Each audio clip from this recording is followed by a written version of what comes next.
আসসালামু আলাইকুম। Hello everyone, কি খবর সবার? আশা করি সবাই ভালো আছেন। তো আপনাদের মাঝে আমি অনেক পুরানো একটা ব্লগ শেয়ার করছি। আসলে বসেছিলাম তো মনে হলো যে ভিডিওগুলো শেয়ার করে ফেলি। তো এইটা হচ্ছে একটা ট্রিপ ছিল না, ঠিক এটা আসলে কাজের জন্য কক্সবাজার যাওয়া ছিল।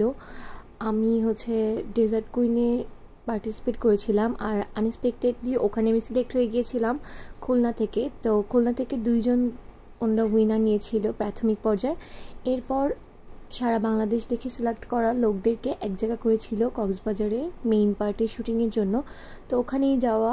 আর আমি যেহেতু খুলনা থেকে যাব, তো খুলনা থেকে যেহেতু কক্সবাজার অনেক দূরে, তো এই জন্য আমি 2 দিন আগেই চলে গিয়েছিলাম। তো আমরা নিজেদের খরচে থাকা লেগেছে প্রথম 2 দিন, আর এরপরে শুটিংয়ের জন্য তাদের কাছে যখন চলে গিয়েছি তখন থেকে তো কাহিনী আলাদা। তো প্রথমেই আমরা নিজেদের খরচে যখন থাকা লেগেছে তখন কক্সবাজারে উঠেছিলাম দি গ্রেস হোটেলে। আর এই হোটেলটা মানে খুবই সুন্দর, বিশেষ করে এর ওয়াশরুমটা। সচরাচর কিন্তু হোটেল রুম নিয়ে অত একটা সমস্যা হয় না, মোটামুটি রুমেই খুব সুন্দরভাবে থাকা যায়। তবে মেইনলি সমস্যা যেগুলো নিয়ে হয় সেটা হচ্ছে ওয়াশরুম যদি একটু কমফোর্টেবল না হয় তাহলে কিন্তু বাসার বাইরে যেয়ে আসলে শান্তি পাওয়া যায় না। তো এই রুমটার ভাড়া ছিল মাত্র 3,000 বা 3,500 টাকা। কোনো একটা অফার চলছিল, যাই হোক। তো 3,500 টাকা ভাড়া হিসাবে রুমের যেসব ফার্নিচার ছিল বা রুমের ওয়াশরুম ছিল সব কিছু ছিল খুবই পারফেক্ট, আর একদমই মন মতো, মানে কমপ্লেন করার কোনো সুযোগই পাবেন না তাদের সার্ভিসে আপনি। তো আমি রুমে ঢুকিয়েই রুমের ছোট একটা ভিডিও করে নিয়েছিলাম, আর সেটাই আপনাদের সাথে এখন শেয়ার করলাম। আর রুমের ভাড়াটাও তো বলে দিলাম যে 3,500 টাকা। আর তাদের যদি ফেসবুক পেজ থেকে থাকে তাহলে আমি সেটাও ক্যাপশনে দিয়ে দিব। আপনারা চাইলে ওদের সাথে যোগাযোগ করে আপনারা যদি কক্সবাজারে ঘুরতে যান বা ঘুরতে যাওয়ার প্ল্যান করে থাকেন ওখানে আপনারা উঠতে পারবেন। আর এই রুমের সাথে একটা ছোট বারান্দা ছিল, বাট বারান্দাটা কোনো কাজের না, জাস্ট এসির আউটডোর রাখার জন্যই ব্যবহার করা হয়ে থাকে। যেহেতু অনেক দূর লম্বা একটা জার্নি করে গিয়েছিলাম, এরপর ফ্রেশ হয়ে আমরা ঘুমিয়ে পড়েছিলাম। তো সন্ধ্যার দিকে উঠে বের হয়ে পড়লাম এদিক ওদিক ঘুরতে। আর এখানেই সুগার নামে কক্সবাজারে নতুন একটা অ্যাস্থেটিক সুইট ডেজার্ট শপ মতো হয়েছে, সেটা যে কি সুন্দর। তো ওটাতে আমরা গিয়েছিলাম, ওটার ফুটেজ এখন নাই। এখন তারই উপরে সল্ট নামে একটা রেস্টুরেন্ট আছে, ওটাতে আমরা গিয়েছিলাম।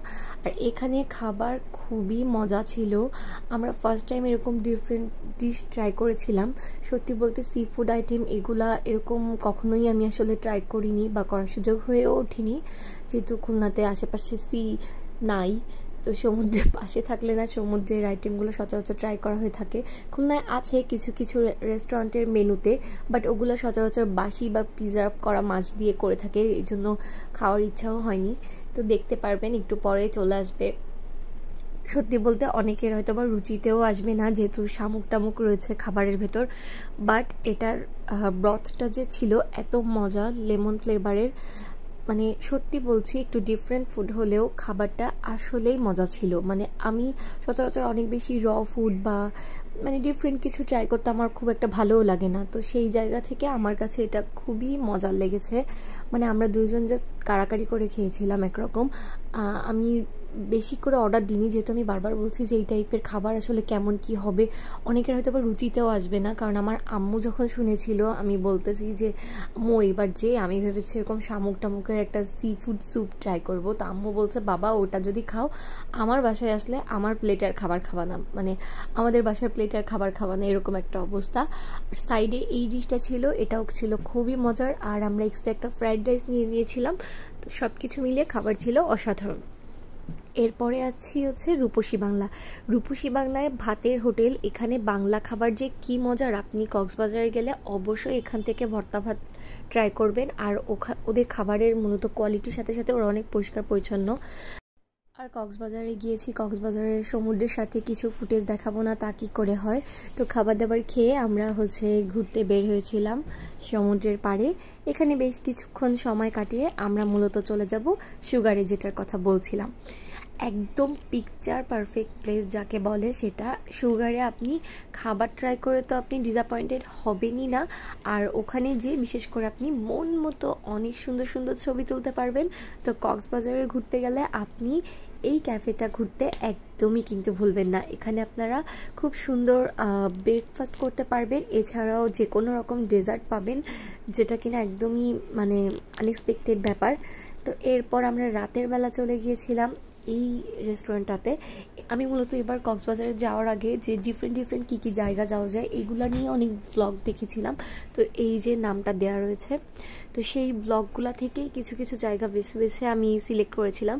সচরাচর ব্লগাররা যে রিভিউগুলো দেয় সত্যি সত্যি ওই রিভিউগুলো বিলিভ করতে কিন্তু ভয় লাগে, বাট এবার আমি তাদেরকে মানে একটু হলেও ট্রাস্ট করে আসলে ঠকি নাই। যে যে জায়গাগুলোতে গিয়েছি সবগুলাই অনেক সুন্দর ছিল। তো এরপর ফাইনালি লাইফে ফার্স্ট টাইম মানে খুলনা থেকে এত দূরে মানে কক্সবাজারে একা একা থাকা শুরু করলাম। মানে আমি হচ্ছে কম্পিটিশনের শুটিংয়ের জন্য যে জায়গা মানে ওরা এই ভেন্যু দিয়েছিল হচ্ছে সি পার্ল বিচ রিসোর্টে, তো ওখানে চলে এসেছি, ওইখানেরই ভিউ দেখাচ্ছিলাম। আর এখন আমরা আসি হচ্ছে ডেজার্ট কুইন থেকে দেওয়া বাসে আমাদেরকে বিচে নিয়ে যাচ্ছিল শুটিংয়ের জন্য। এই ফিলিংসটা যে কেমন ছিল মানে আমি বলে বোঝাতে পারবো না। লাইফে ফার্স্ট টাইম কোথাও একা একা রয়েছি আর এক তো অপরিচিত মানুষের ভেতরে মজা করছি, একটু একা লাগেনি। প্রত্যেকটা আপু এত মিশুক ছিল, এত ভালো ছিল। সত্যি বলতে আমার লাইফে এরকম অ্যামেজিং মোমেন্ট আমি জানি না আর কখনো আসবে কি না, লাইফ টাইম মনে রেখে দেওয়ার মতো স্মৃতি। আর এই ডেজার্ট কুইনের একটা কুইন না অনেকগুলো কুইনের সাথে আমার অনেক ভালো সম্পর্ক হয়ে গিয়েছিল। তার ভেতর একজনের নাম এই ভ্লগে না নিলেই নয়, কারণ এটা স্মৃতি হিসেবেই যেহেতু রেখে দিচ্ছি। আর সেই আপুর নাম ছিল হাসিমিনারা আখি। আপুর নামটা যে ইউনিক ছিল, আপু মানুষটাই পুরো একদম ইউনিক আর অনেক সুন্দর, মানে অনেক ভালো। আমি প্রশংসা করা শুরু করলে আসলে শেষ করতে পারবো না। এছাড়াও চিটাগংয়ের অনেকগুলো আপুর সাথে ভালো সম্পর্ক হয়ে গিয়েছিল, বিশেষ করে আমার রুমমেটই ছিল চিটাগংয়ের ফারজানা আপু। তারপর সাদিয়া মিতু আপুর সাথে তো আমরা একদম একসাথে সব জায়গা যাচ্ছিলাম আসছিলাম, মানে খুবই মজা হয়েছে। তবে আসলে অনেক বেশি ফুটেজ নাই, যেহেতু এটা একটা রিয়েলিটি শোর শুটিং, তো ওখানে আমাদেরকে আসলে ফোন খুব বেশি ব্যবহারও করতে দেয় না। তো অফ ক্যামেরায় মাঝে মাঝে সময় পেলে শুটিংয়ের বিরতিতে যেটুকু যা আমি রেকর্ড করেছি ওটাই আপনাদের সাথে শেয়ার করছি। যেমন অনেকের কথাই এখন এই ভিডিওটা মানে এডিট করার সময় মনে পড়ছে, যেমন রাজশাহী থেকে ছিল নাফিসা হাসান, তারপর হচ্ছে রিধি ছিল চিটাগংয়ের, সবাই অনেক ভালো ছিল, অনেক মিশুক ছিল। আচ্ছা এখানে একটা ফানি স্টোরি, সেটা হচ্ছে আমাদের এই বাসটা থামিয়ে রেকর্ড করছিল, এর ভেতরে সবাই বাস থেকে যেহেতু তাকাইছিলাম, হঠাৎ করে ওই গরুটা এমনভাবে উল্টা রিয়েকশন দিয়ে তাকিয়েছিল, মনে হচ্ছে কি ও এতগুলা মানুষ দেখে খুব মানে ও নিজেই খুব অবাক হয়ে গেছে যে কি হচ্ছে। তো এই যে আমাদেরকে আবার নিয়ে আসলো বালির উপরে শ্যুট করার জন্য। আর শুটিংয়ে যে কষ্ট হয় ভাই, মানে এত কষ্ট, এক একটা শ্যুট দেখা যায় বারবার করেও রিপিট করা লাগে, দেখা যায় এক দুইজন সরে গিয়েছে বলে নতুন করে আবার নিচ্ছে। তো এগুলো আমাদের জন্য নতুন এক্সপিরিয়েন্স ছিল এবং খুবই কষ্টের এক্সপিরিয়েন্স ছিল। তো এই যে এখানে আমাদের কম বেশি সবার ছবি দেওয়া রয়েছে। আর সত্যি বলতে এখানে আমি খুব বেশি কিছুই করতে পারিনি মানে খুলনার অনুষ্ঠানটাতে সিলেক্ট হয়েছিলাম, এরপরে যে পর্বটা মানে ফার্স্ট এপিসোডেই মানে যখন ফার্স্ট কুকিং টাস্কেই আমি আসলে বাদ পড়ে যাই। তো আমার কোনো আসলে রিগ্রেট নাই, কারণ লাইফে সব কিছুই আসলে শেখা, কোনো কিছুতেই আসলে হারা বলে কোনো বিষয় নেই। যেটাই হচ্ছে এই যে একটা অনেক সুন্দর অভিজ্ঞতা হলো, সেটাই বা কম কিসে। তো এটা ভেবেই আসলে নিজেকে সান্ত্বনা দিয়েছিলাম। আসলে সান্ত্বনা কি দিব, মনে কষ্ট না লাগলে সান্ত্বনা আবার কিসের, কষ্টই তো লাগেনি।